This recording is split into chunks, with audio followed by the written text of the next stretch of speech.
Welcome to Show on the Go. It's your boy Roscoe Squeeze Off with your boy Rich Blackman. Well, today we're just gonna come at you with a bunch of random things because there's a bunch of stuff going on in the world. Rich had a great idea. Let's start with R. Kelly. Yo. So my thing is, you heard about R. Kelly this week.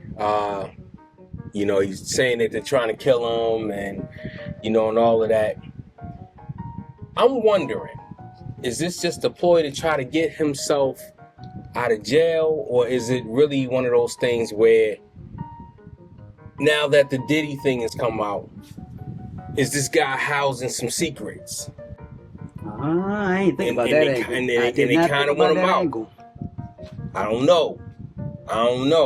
That's my whole thing. I think he just went out. He said it to Gail back in the day. They tried to kill me. He said it back in the day. I think he just went out, man. I mean, honestly, I know we're going to get around to the Puffy thing. They kind of intertwined right now. Right. But if I had to say one was worse, to me, R. Kelly's the worst. Oh, definitely. You're messing with children, man. You know, Puffy, these are consenting adults. If y'all decide that if you my man, but if you and your lady if you decide to go pay up a dues to move up with your lady and do y'all thing, that's your choice. Y'all adults. Children, I can't forgive you for that because that's children. Yeah, that's crazy. But see, what I've been trying to figure out during this whole trial situation is what exactly are the premises for it being illegal, right? That's something that I could never understand. What do you mean, with Puffy? With Puffy. Right. Because these freak-offs, they've been going on a long time. A lot of people, a lot of regular people. The against the will factor. So Cassie and all these other ones are saying they had no choice because he's gonna do something to them on the back end, whether it was messed up their career or take away their funds or what have you. They're trying to make it like they were coerced or even worse, forced into doing it, which you always had the ability to walk away, in my opinion. But I guess they saying his reach was so far you couldn't even get away from him. And that video of him running down her trying to get away, him running down the hallway in the hotel and that look bad. That looks like, hey, if you tried to go away, I'm going to get you. That looks bad. But it also looks like that looks bad. All I know is this: I don't knock what nobody do. If you're a freak, be a freak. You may have thought you were a freak. But then the Diddy case happened. And you realize that I might be a choir boy for real. Yo, I'm not gonna lie. For me, with the whole Diddy thing,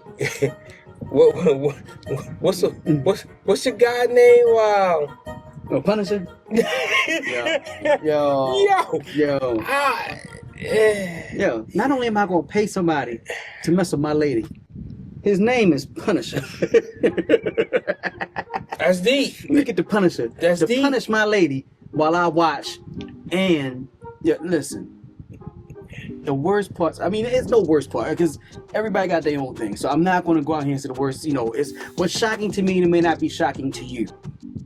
But when you take another man's man milk and play with that, that was crazy. That was crazy. That's a level beyond anything I've even conceptualized in my mind. I never thought of these things never crossed my mind. Yeah. You know what I'm saying? Yeah. It's like it never crossed my mind to pay somebody to hit my lady while I still be in the corner. Like that, right. That's like right. What am I there for? Right. I still can't get over it. His name's the Punisher. Now, hey, is that a self name? I don't know. That's all I want to know. Like, is it like how do you audition for this? Like, is it just the name? The dude's on Vlad doing like interviews and stuff now. He talking about he put in like I don't want to say prosthesis, but he got enhancements or whatever. He got enhancements in his shit. He was talking about how like he can go forever. It's like he pumps his balls up and his balls makes his shit hard. And he just and then in order when you're done, whenever you're ready, you like release like it's another button on your balls, and then you should go down. Yo, all I know is this: you gonna have some dudes trying some weird stuff out here.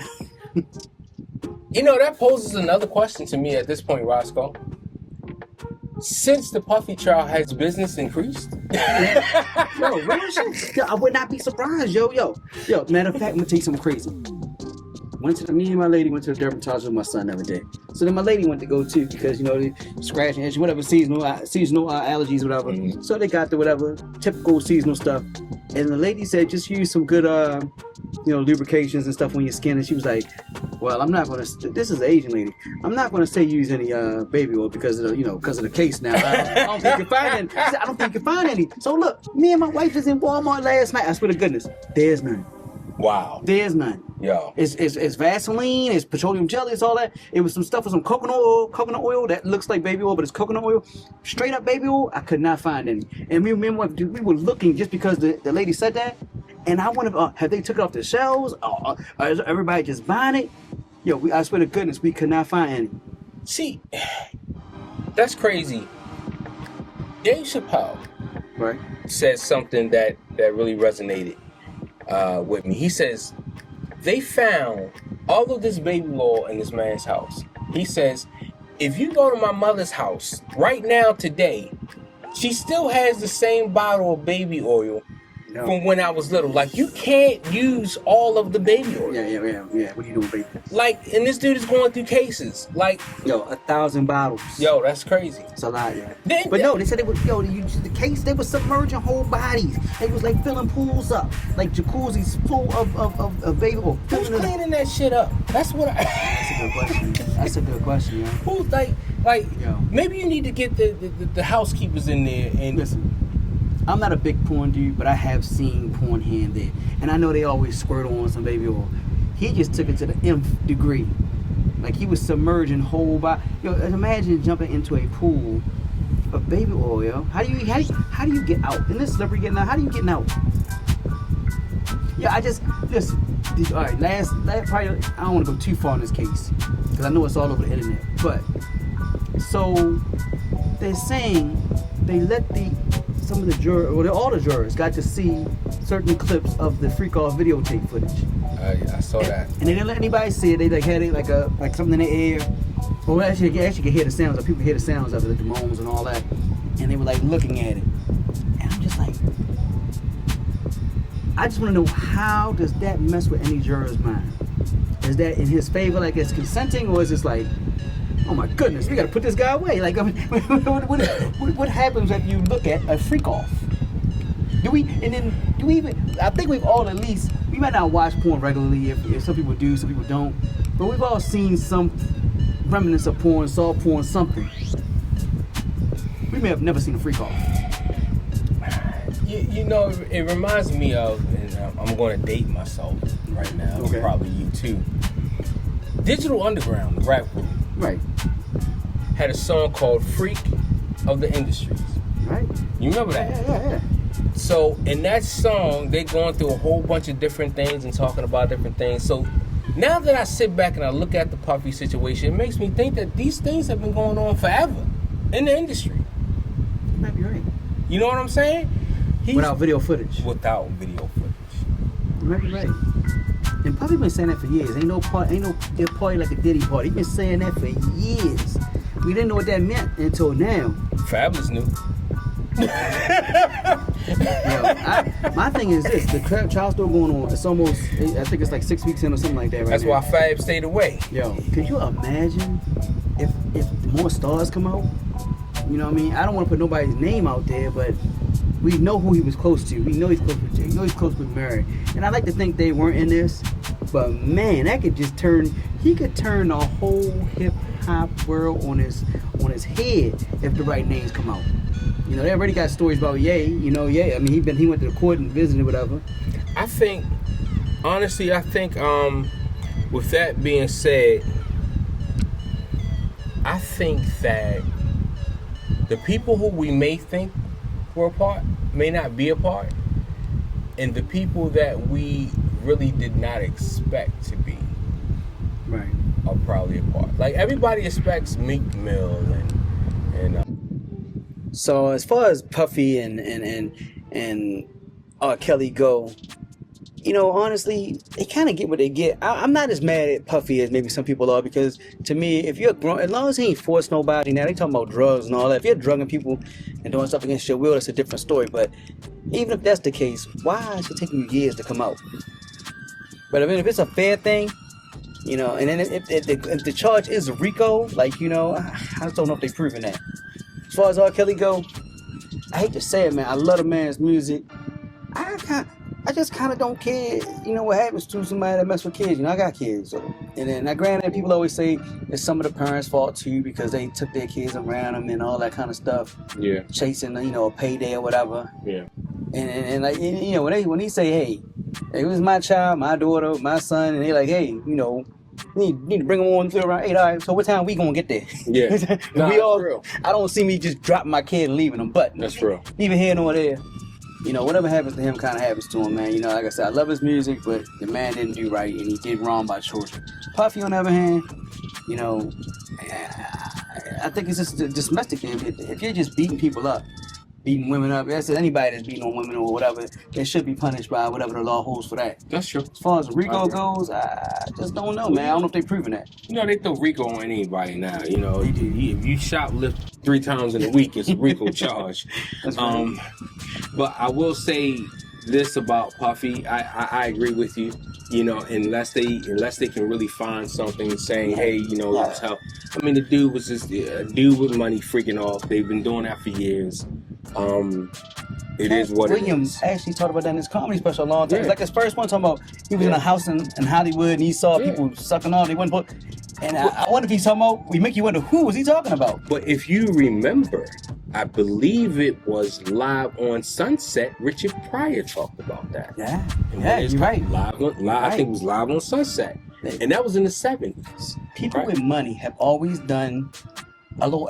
People are weird anyway with their own sexual fetishes and fantasies and all that. Mm-hmm. But when you got money and power, you can act on it. there you go. So you know. There you go. But I will say this: I wish the brother Puffy much luck. I feel like in a sense too, once you get to a certain status and you act a certain way, sometimes they feel like they got to sit you down, and I think that's a lot of what's going on too, because of all the things that was going on with Ciroc and stuff like that. So I think they kind of wanted to sit him down.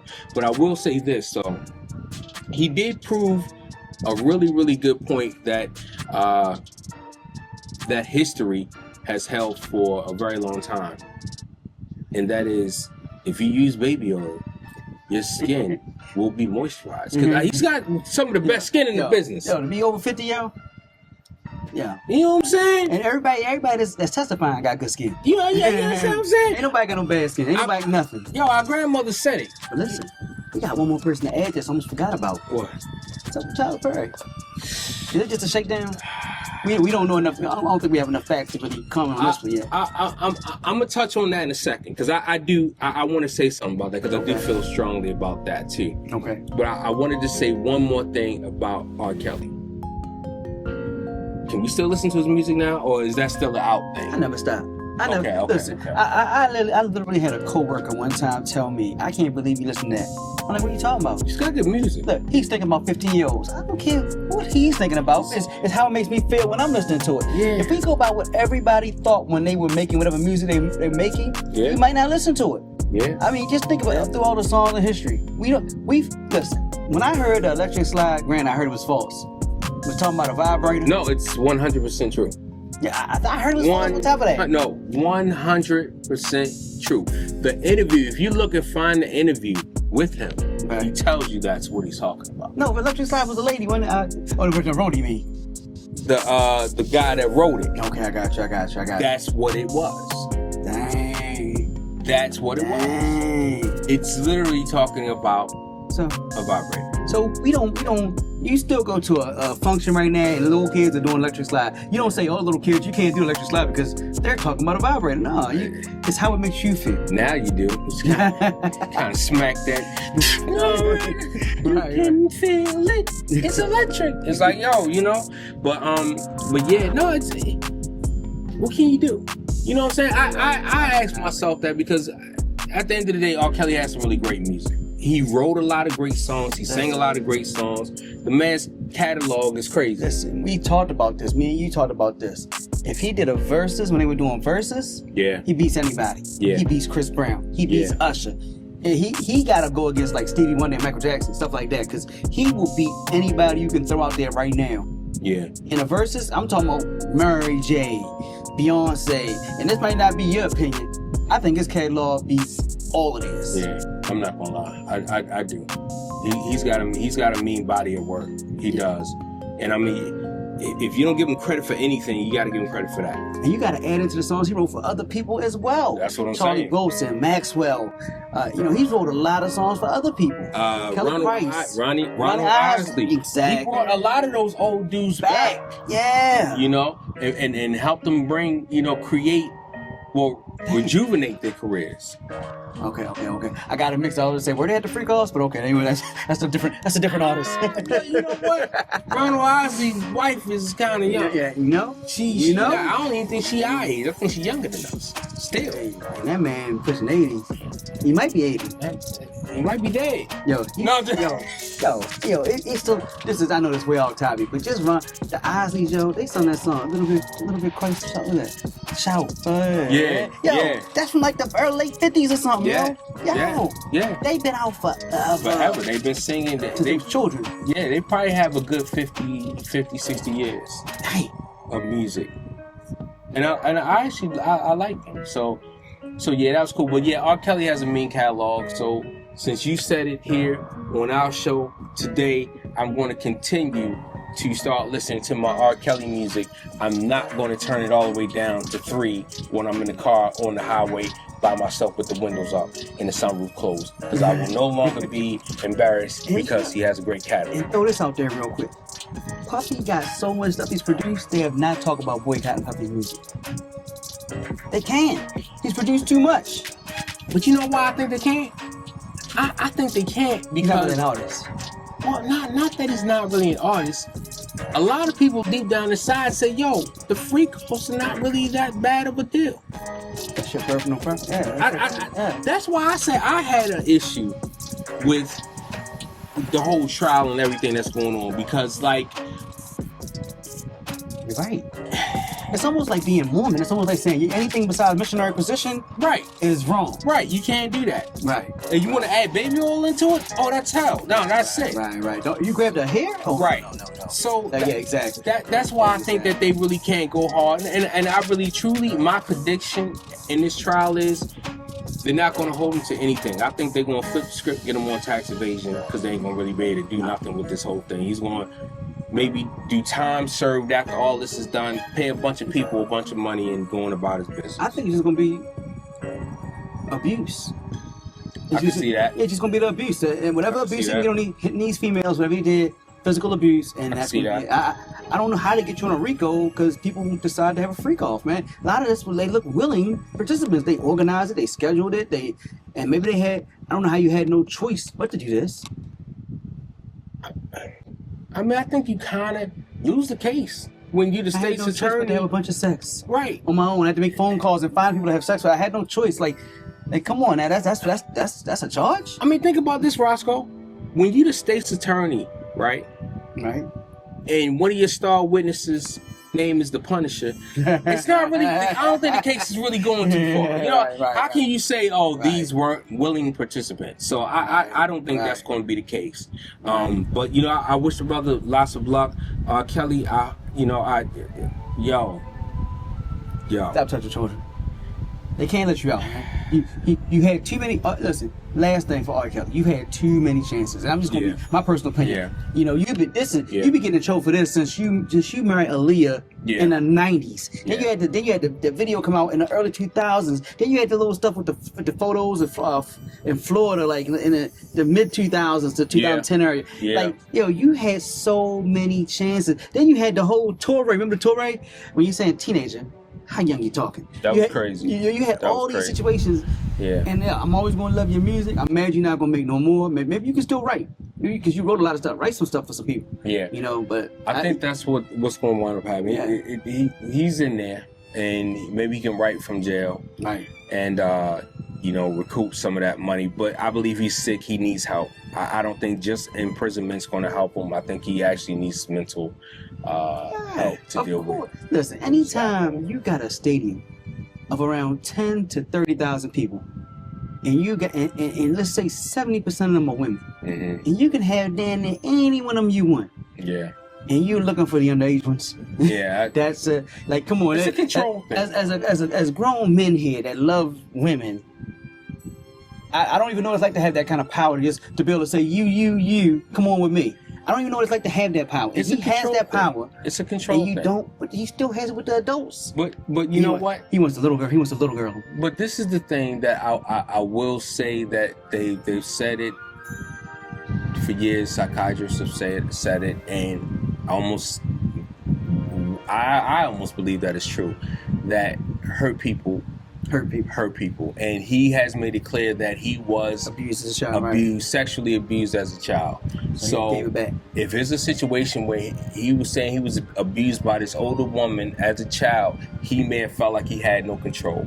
So he may feel like in that certain situation with these younger kids and stuff like that, he's doing this too, that he has the control that he didn't have then. That's right. So that's why I say it's a lot more than just jail that needs to happen in this situation. He needs a lot of help. He's going to need a lot of help to get through what he's getting through. But let's move on. All right? Yeah, let's move on. But we've talked about that ad nauseum. Let's get to you said you had some choice words about the Tyler Perry situation. Oh yeah. So with Tyler Perry, look, that's my guy. Right, and I think that we've all speculated for a long time the situation, whether he is or is not. It does, right? It does not matter to me, right? One way or the other. But I will say this: I think that it was clearly he was set up in some form or fashion with that, because he's a very smart dude. Being that he shielded the world from so much, his child. Past relationships, things of that sort. Like he's a very calculated, open but private person. Right.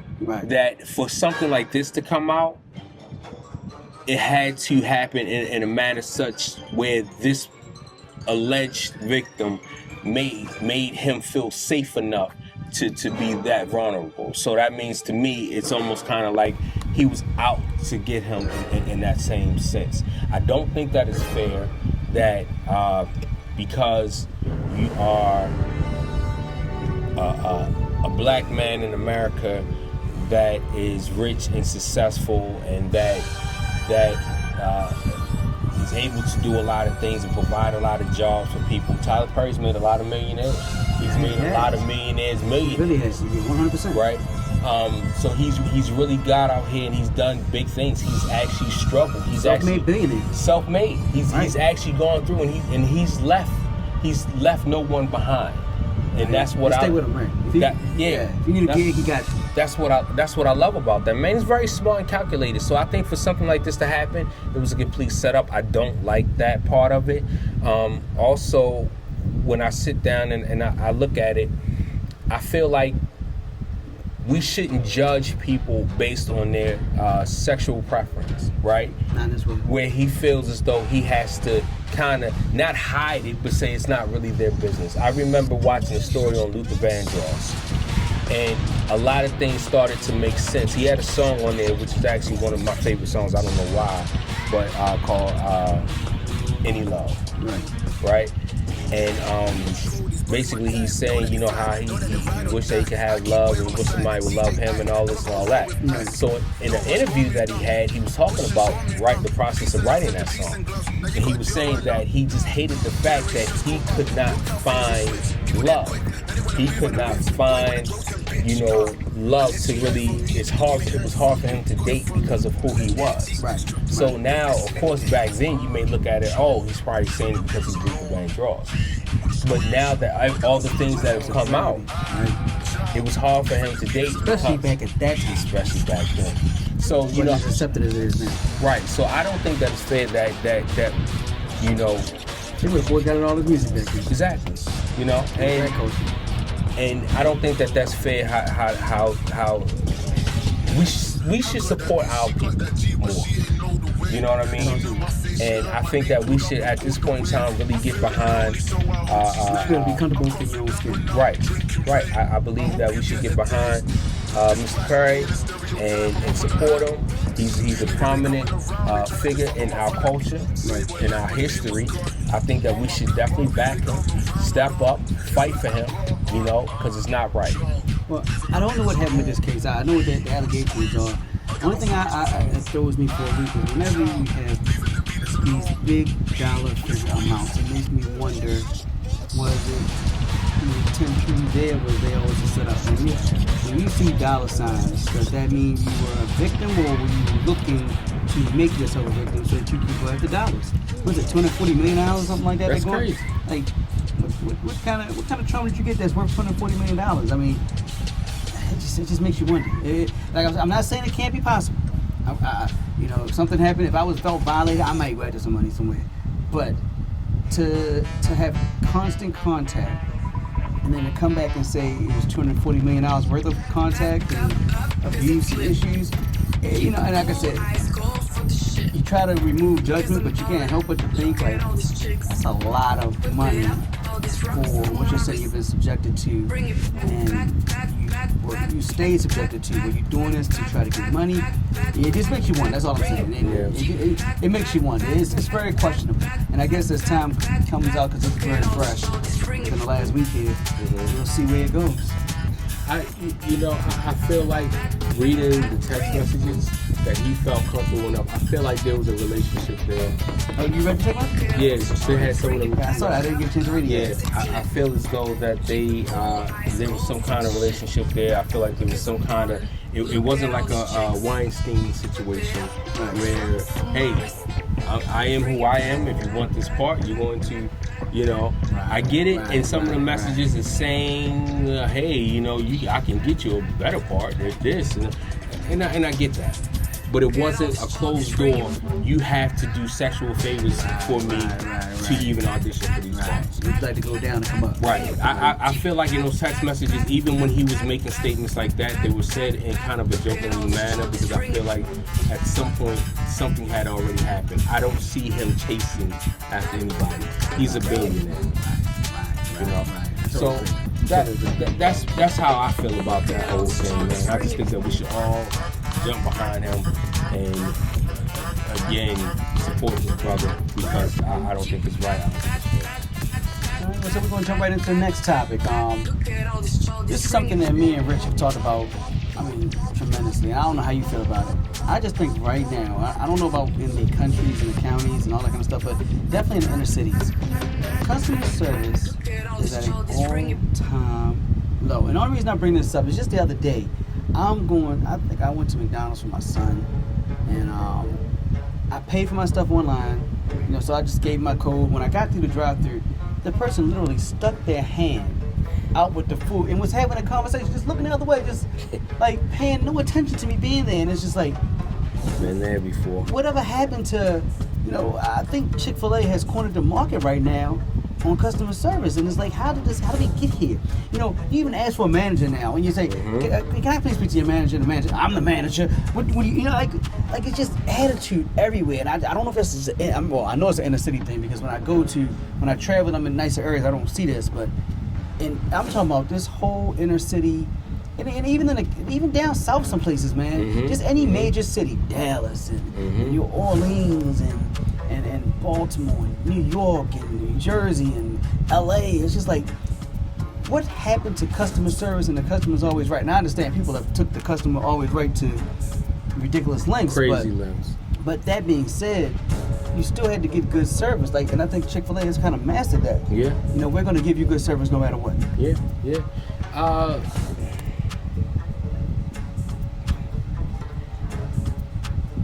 I don't know what to say about it, man. Because I deal with the public every day. Right. I eat out a little more than I should.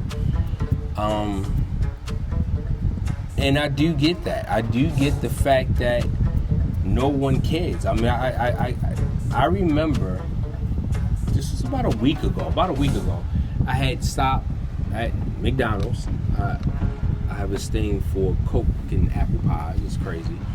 But I stopped there You know, she gives me the bag. I got the same thing that you were just talking about. She's talking to somebody else, hand me the bag. And I say, is there a straw in the bag? Yes. Gives me the bag. I look in the bag. No straw. Dang. There's no straw in the bag. Right. He gets an attitude because I told him there's no straw. Right. So instead of giving me a straw, you know what this dude told me to do? Got around? Pull to the next window. That little Yeah, right. They're like, all right. to wait for a straw. When he could just hand you a straw. When he could have just handed me a straw. Because he's mad now. Because the line. Right. But that was your mistake. Another incident at another McDonald's. This was probably about a month ago. I came around at a McDonald's. I ordered my food. I get to the window. I paid.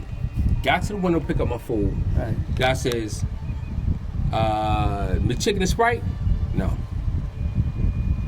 $5 meal with the nuggets? No. Diet Coke? No. It's called guess your order? Guess my order type situation. So I said no. I said apple pie and a Coke. So as he was naming this stuff, he was handing me the one Coke. When he said Diet Coke, I hate Diet Coke. I can't stand it. So he takes it back, puts it on the side. Now I didn't pay enough attention because now I'm frustrated with all the 50 questions, 21 questions like 50 Cent. Right. So he goes, I said apple pie, Coke. He says okay. Gives me an apple pie in the bag and goes to give me a Coke. I said, "That's not diet, right?"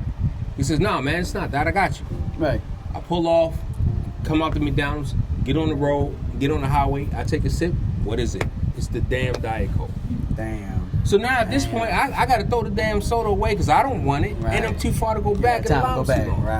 Right. But y'all want $25 an hour. You know something? And y'all don't want to get replaced by robots. Let's make it make sense. Like, customer service has to step up. And not just fast food. I'm in a Walmart one day, I'm at a grocery market, and I asked someone, "Hey, where's this certain item at?" They literally told me it's either aisle 8 or aisle 28 or something like that. And I was like, what? That's like the whole store. Like you like no product knowledge, no. Used to be people like subject matter experts for their job, or like in a nicer area. And I'll let you say the area because they were great. This was actually in York, Pennsylvania. And one time I visited my sister and I asked for some goggles, some swimming goggles, and this lady walked me clear across from one corner of the store to the next. I said, "Man, just tell me where it's at. I go get it." She said, No, follow me. And took me across the whole entire store right to what I was looking for, to the T. And I thanked her for her customer service, but and she's probably fired now because she was overdoing it. They got her out of there. We can't have her in here doing that. But that was just, I'm not even used to that anymore. It was like a breath of fresh air. It was refreshing. Yeah. Like, wow. Yeah. Now I think that was normal when I was growing up. Yeah. But that was so like, wow. Yeah. That was amazing. Customer service is definitely lacking right now. But I think that it's just the culture. And I think that a lot of people are not being held responsible. Reality shows, TV, stuff like that. People like to cuss out. It's bad attitudes, man. People love the attitudes now. I don't know where that came from. They take pride in having bad attitudes. I don't put up with this. I don't do that. You know, I ain't gonna do all this. I don't know if like I said, I'm not a reality TV show watcher, but I know when I see a commercial one, it's a lot of neck popping. Yeah. No. I think people love that stuff. Yeah, well, my thing is like my doctor said, she said, because I spoke to her about it. Right. And she said something that humbled me, that I said, never mind, I won't talk to you about it again. Wow. She says, well, stop going to these fast food places. Eat at home. No, that's real. That's real. That is definitely real. That is definitely real. I said, you know what? I don't need this kind of abuse. That is definitely real. So yeah, they got to work on that. Let's see, what else we was talking about? Juvenile. So since we're talking about being bad, let's move on real quick to juvenile. It's a serious juvenile issue right now. Every time you turn around, you're seeing juveniles running up in stores. You're seeing juveniles committing crimes. They're carjacking. They're beating people up. And it's like, because of all these laws, I'm talking about every state across the nation that protect juveniles, it's like they're not really getting truly punished. But what can you do? Because to some degree, I think it's not their fault. If you weren't raised right, and then even if you were, sometimes you can still be astray. But do you punish the parent for it? Who do you punish if you can't punish your children? Or do you start giving kids that are 14 years old, 13 years old, time? I got one solution. Ass whooping. No. I'm playing. That's not. No form of abuse is ever acceptable. I agree. Unless that kid is bad as hell. I'm just putting that out there. But no, I believe now that the kids are just so entitled that it's just unreal. They really truly feel like that this is their world, and that we all need to bow down to them, their feelings, how they look at things, and as adults we should respect them. Even when they're breaking the law? Yeah. Like serious major crimes? Because what I've heard, and I've talked to politicians about this, is they commit crimes that if you or I did, we would get serious time. They do it, and they have to let them out the same night. They can't even put them like on a home monitor detention because they're juvenile. That's correct. So they've had cases where children commit the same crime within 24 hours. They commit a carjack, get caught. They release to their parents because of the juvenile system makes them get released, lets them get released. Right. And they're caught again within 24 hours. Right. For the same crime again. Right. And subsequently released again. I mean, if you think about it, it makes sense though. Why not? If you're not being held accountable. Right. And if you know you can kind of get away with it. I only have one suggestion. Because I don't think jailing them is the true key, but you can't let them run the streets. But if we're going to be paying for them to be in any type of incarceration situation anyway, maybe we need like a military school type of thing. I don't know how you punish them in military school, but they need some type of setting where we make them work, and it almost kind of pays for them. I know you're going to say that's child labor to some degree, but what's the alternative? If you're jailing them, if you put them in jail, you're paying for it. If you let them out on the street, the society is paying for it, for the crimes they're committing. So my thing is, if we had some type of military school where you forced them to do work, you educated them, you put them on a tight regimen, and they were punishments and repercussions for things that are not done correctly. Maybe there would be some chance of a sense of atonement of what's the word they say? Rehabilitation. That's it. They always say they're rehabilitating criminals. We need to rehabilitate the juveniles because these juveniles are doing what they want to do, and it's tearing up every place, not just inner cities. This is everywhere. Anywhere kids decide to be bad, they can do it, and it's not much consequence. Then we just need to hold them accountable, man. How? What is the punishment? Whatever the punishment would be. For an adult? For an adult. You can't give them 30 years. Can't give them 30 years. If the crime is fitting. Think about it. We've had 8 and 9 and 10-year-olds shoot and kill someone. What do you do with that kid? What do you do with that? First of all, it's not their fault. Because they shouldn't be able to get a hold of a gun. So somebody has to get in trouble with them there. I believe that definitely should be part of it. But again, if you're talking to this 9 and 10-year-old and this kid, and it was an accident. Oh, okay. But you talking to this kid, yeah, because you know what I'm saying, yo, disrespecting me. What do you do with that kid? You need to give that kid 30 years. Because that kid is already on path to do 30 years. But where do you house him? You got to put him in juvenile. You can't put him in adult. You can't put him in adult jail. You can't. You're going to have to house him in juvenile. But sit him down. Juvenile, then when you hit up age. Schools have no control. At one time, they used to spank kids in school. Schools have a lot more control. They don't have any control now. So if you have a 10 to 14-year-old that's just wilding out and doing whatever they want to do, the only thing I can think of is some type of military school. Some type of harsher setting of school, because you still need to educate them. You just can't have them be in jail and be dumb, because they'll get out one day and they'll still be not that intelligent. That's true. But again, out of 5 of those kids, you probably have maybe 2 of those kids that just kind of stumbled on some situations. Because you still have, you have to look at the child's background. Parents not being around, drugs in the household, molestation, you got to look at all of these things. That is true. You have to look at all of these things. Can you hold the parents accountable? You can. Because you're a man, all right, you're a parent, I'm a parent. Mm-hmm. Your kid keeps getting in trouble. You consider yourself doing the right thing. Mm-hmm. You're trying to get this kid to go to school. Mm-hmm. You're trying to get this kid to be good. You're punishing this kid. The kid breaks out. That's what they want to do anyway. Mm-hmm. Kid goes out and carjacks somebody, hits somebody in an accident. Doesn't kill them. Let's say they cripple someone or someone. They handicap them, broken leg, whatever. Should you be punished now? The working guy that work like you do, you're punished because this kid wouldn't do what they're supposed to? No, you punish the kid. I saw one of the realest things. Let me go back to this. That one where the kid went home, got the gun, and shot the girl. Yeah. You remember that? Yeah, they charged the parent, I believe. Yeah, because the parent they had access. The gun was like literally in a kitchen drawer, just right there where you could get it. Yeah, no, you get punished for that. But there was one. That kid was like 8 or 9, something like 10 something crazy. Yeah, really young.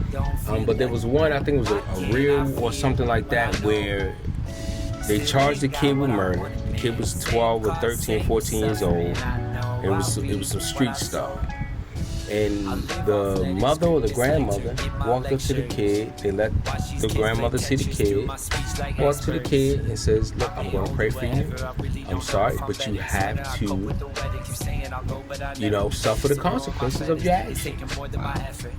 You know what I mean? And I believe that's really, truly it. I think parents, all of us parents nowadays, I think that we try to shield our kids from consequence.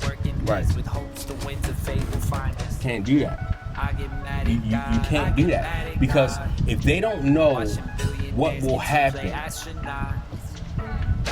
in a situation, if they don't do what they're supposed to do, they're going to continue to do what they're not supposed to do, because there's no consequence. They don't understand that. 100%. Totally agree. There was that thing.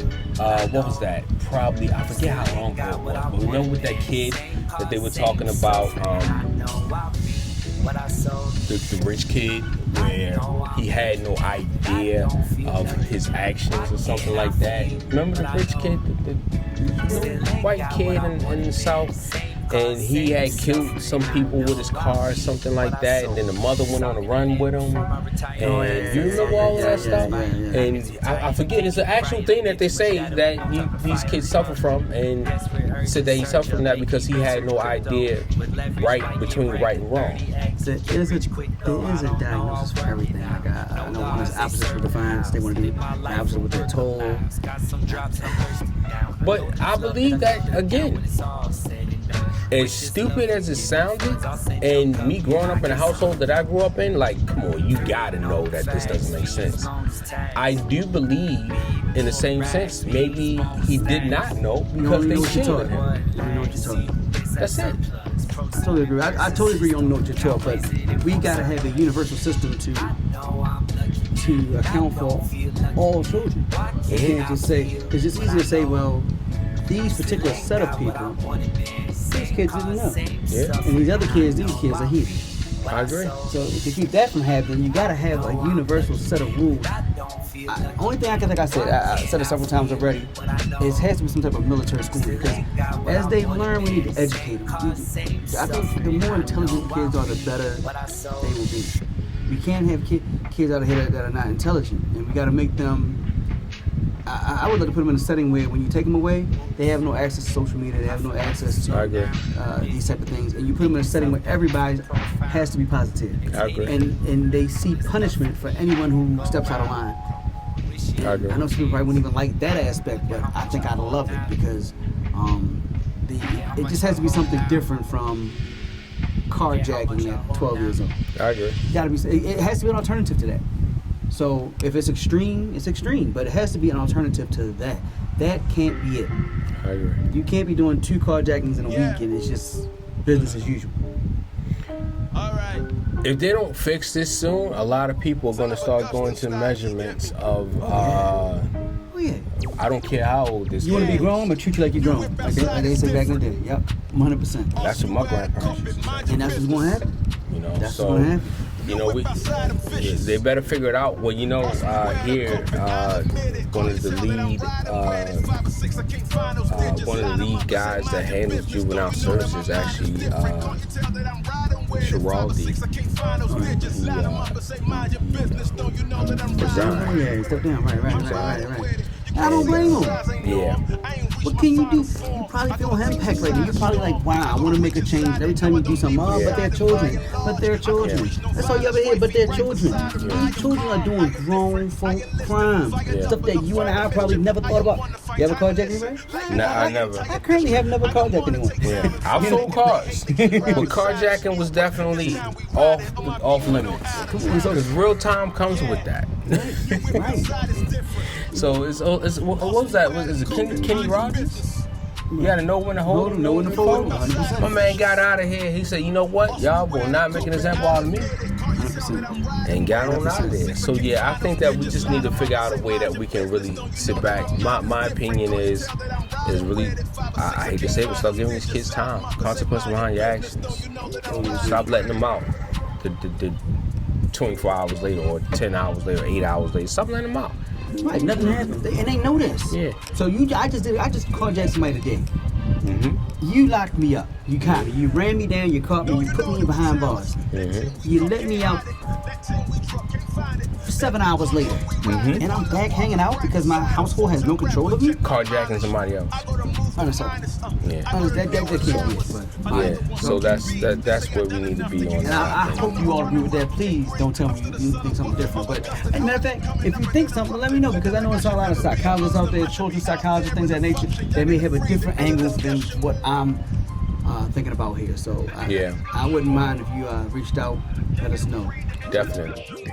All right, so now we want to talk about the reckless driving. Reckless driving, man. Yeah, jump into it, man.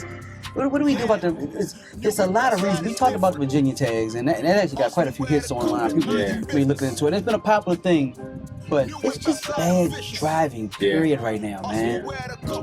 I don't know. It's always been bad driving. I don't know where the increase. I think it's not as bad as what we see. I think it's definitely way worse. One example: we're in a major street. So a major street in our area. I think I told you this story before.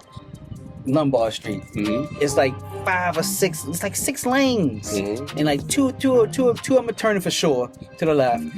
The third turn left lane could either go straight or go left, and then the other 2 lanes go straight, and then one's like a bus lane on the far right. Mm-hmm. Somebody's in the far right. They put their blinker on and they're trying to get over to make a left, and they don't care about all the other cars. They holding up traffic. They trying to get over, and I'm like, what happened to just go around the corner? You go up the next block, skip that next street, make a right, come right, and you're right back. But no.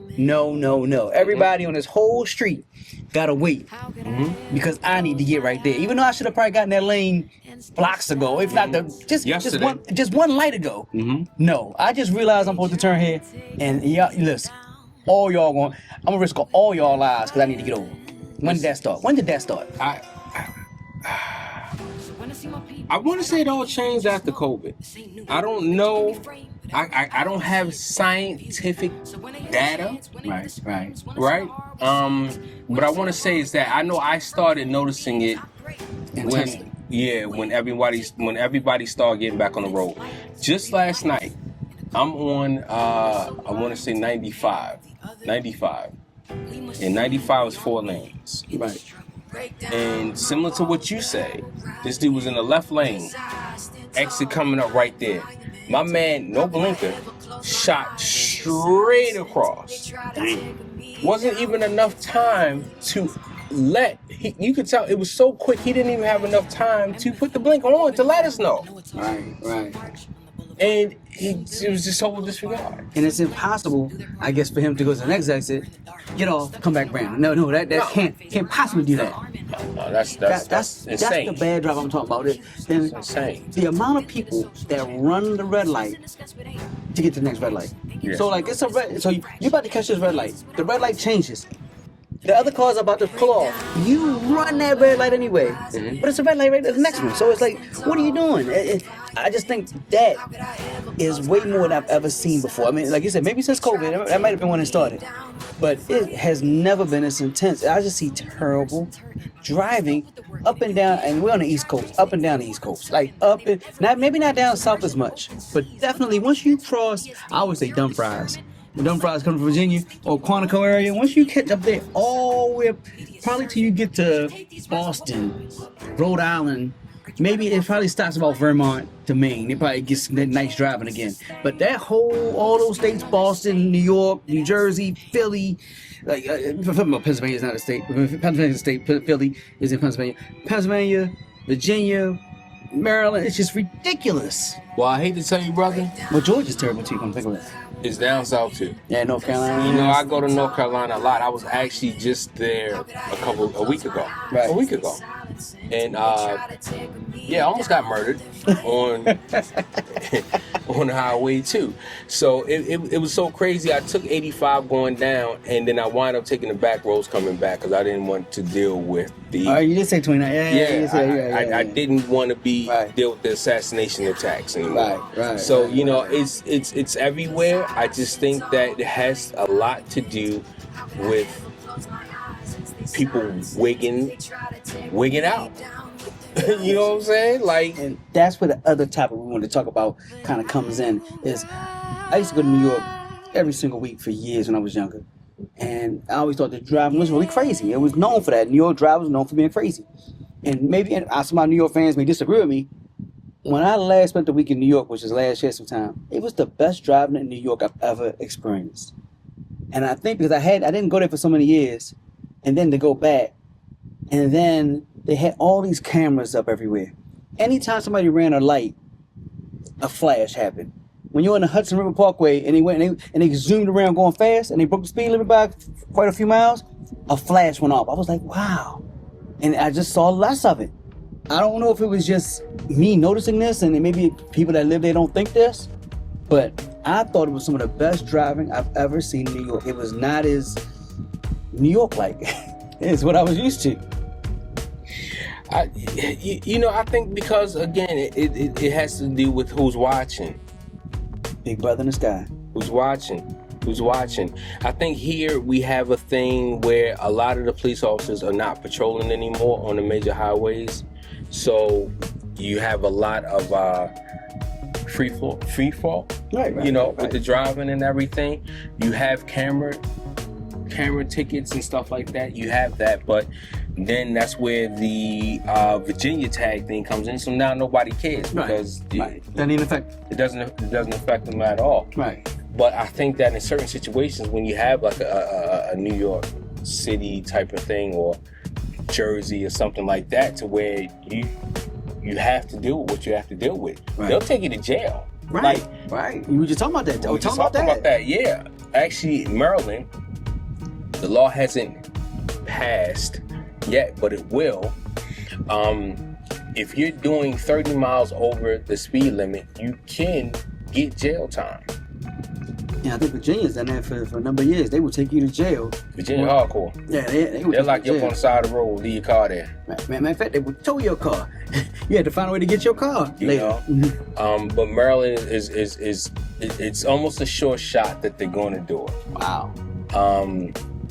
I got that from a reliable source. Yeah, reliable source, and it's going to happen, and that's going to affect a lot of people because I'm not going to lie. When we're on these roads, these highways, 695 being one of them, it is the most dangerous. I think I told you the other day. I said every time I get on 695, I feel like it's just an assassination attempt, on my life, and where they have some of those cameras that are catching these people and giving them tickets. Oh, those cameras are a little bit ridiculous, man. I don't ride 695 very often, but I rode the other day, and this was last week, and it was like they were down like 45 miles an hour for like a long stretch. But the only reason why is because those workers. A few years ago, there was a big thing where you had, it was so irresponsible. You had two drivers on 695.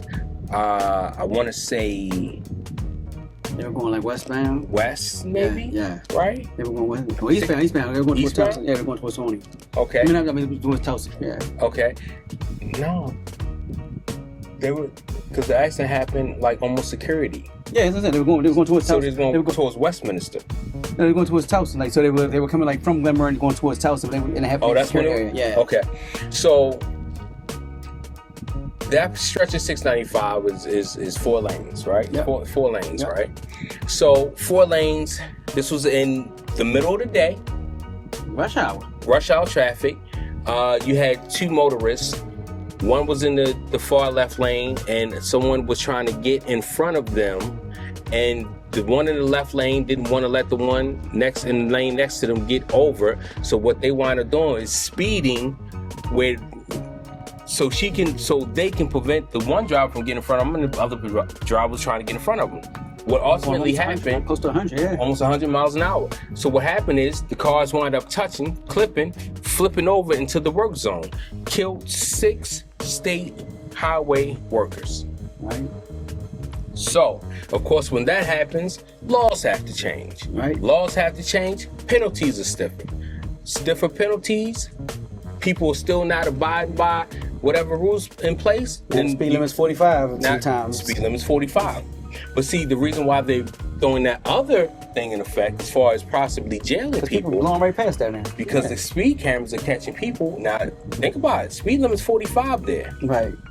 They're catching them doing 110, 120, 130 miles an hour in that same section. So they're saying, no, they're not Going 60 miles over, and it's the same. And you broke this down to me, and it makes a lot of sense. If you're getting the same penalty for going 13 miles over, right, and the same penalty for going 73 miles over, right, maybe that shouldn't be. Right. Maybe that shouldn't be. Right. So I don't know the logistics of it, like how it's going to really work, as far as, because you had a good question. One of your questions was, what if it's, are they going to try to send the people to jail that based on the camera ticket versus physically being stopped? That's a tough one. So yeah, I get that. Now I know that for sure, if you are pulled over by an officer in that work zone and you're doing 30 plus miles an hour over, that they can. Right. I think it's a little difficult to stop someone, to retroactively try to arrest someone that was speeding a week ago, 50 miles over the speed limit, and then come to their house and try to get them, because first of all, you might not know exactly who was driving. It's a lot of factors. It's a lot of factors in that, Then if you ever have any, because I've actually went to court years ago for a malfunctioning camera, that was actually clipping people at speeds that weren't correct, and everybody had the same thing, so they just let everybody go that day. Wow. So what happens if it's, now granted, you can kind of tell somebody, if it's like right there, but if it's like way over, but then again, it has to be accurate though. But then that puts other stuff into question. How accurate are the cameras? They're supposed to test them all the time. I don't know. I'm gonna have to do some research on this. How do they calibrate them? How do they test them? Do they leave it on the highway and somebody speeds past and they radar it? I mean, I would love to know how do they test that, because they always said that it's been calibrated when you go to court for it. Wow. So that's what we got going on here. I do want more cameras. I want more red light cameras. People run red lights. Like I said, you can't even hit the gas when the red light changes. I want more officers. I want more. I think that's out the question though. I think we're in a situation where not only do you have to get someone that's healthy enough and can pass the physical requirements, they have to pass ethical background tests and Can't you just get a bunch of fat people just to do highway patrol? No, but then ethical. People. We don't have a lot of good people out here now. We're in a society where people are just mean and vulgar and about themselves, and nobody cares about civil justice and civil service anymore. I mean, not nobody, but it's not like it used to be. It used to be.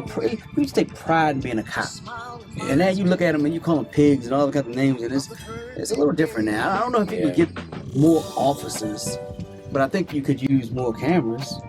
Yeah. See, the only reason why I say, to me, it's one deterrence.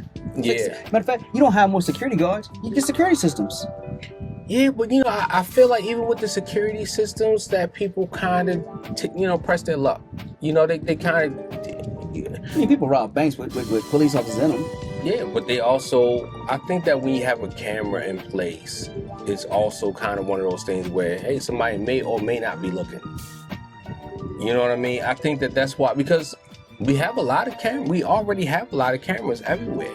And I don't think that that's helped any. Now, when I see, this is what I see. When I see people on the highway, speeding, zooming through, they see the camera over there, they may tap their brakes. Matter of fact, if it's 5 people, 2 people will tap their brakes. They see it, they're aware of it, they tap the brakes. Right. The other 3 people going about their business. If I get caught, it'll flash, beep, beep, beep. And they ain't even hit the brakes after the flash. No, you're right. Now, if you got 5 people and there's a cop sitting in the middle of the highway, whole highway hit their brakes. No, that's true. And that's the reason why I say I kind of want more. I wish that we were able to have more officers on the road, because I feel like when people physically see that person, then they tend to act right. I literally saw an officer. One guy was in the lane next to me. I'm in the left lane. He's in the middle lane.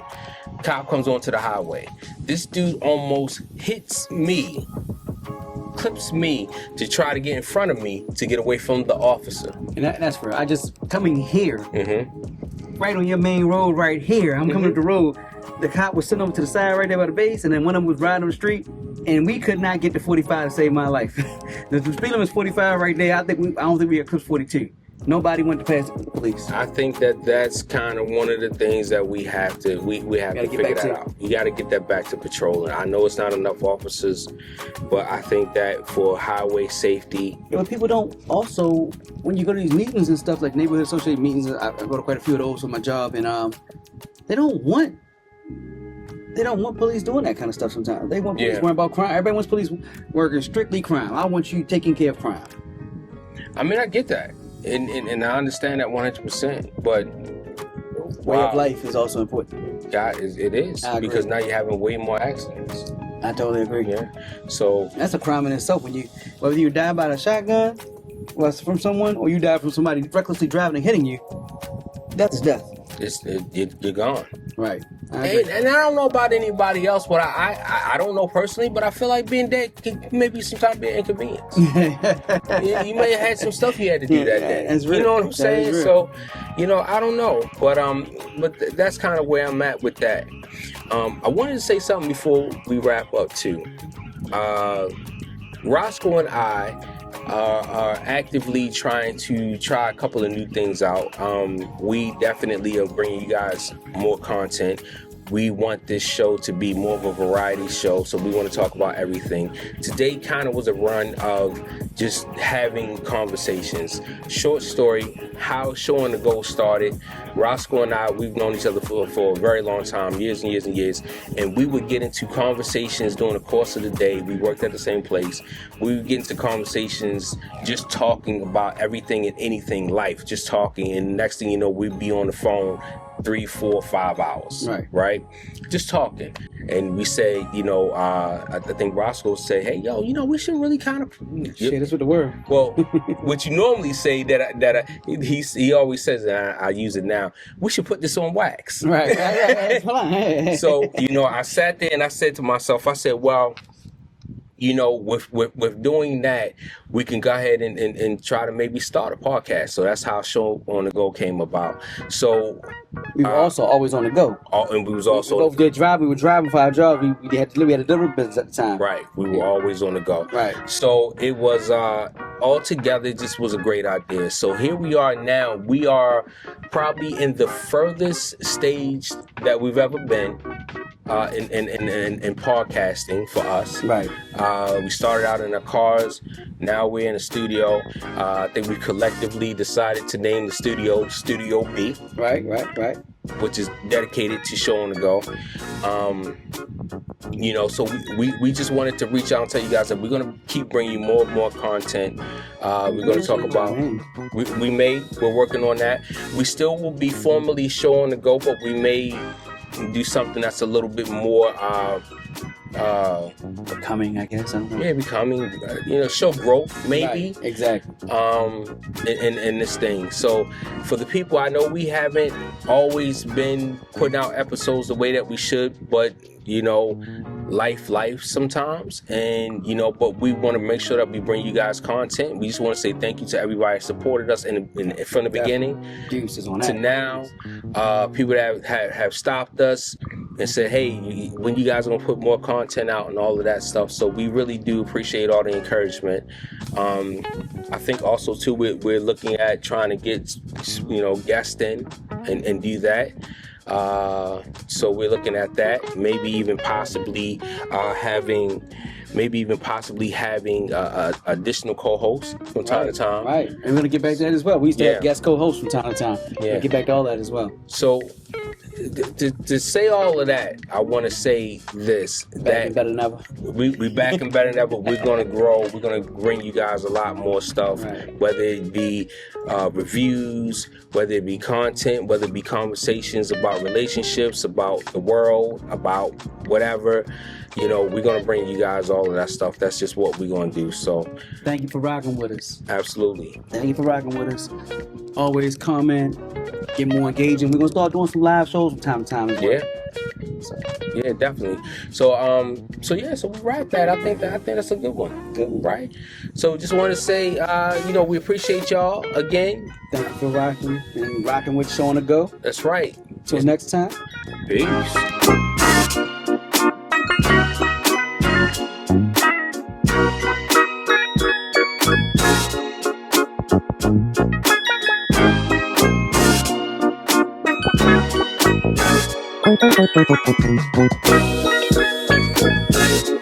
Thank you.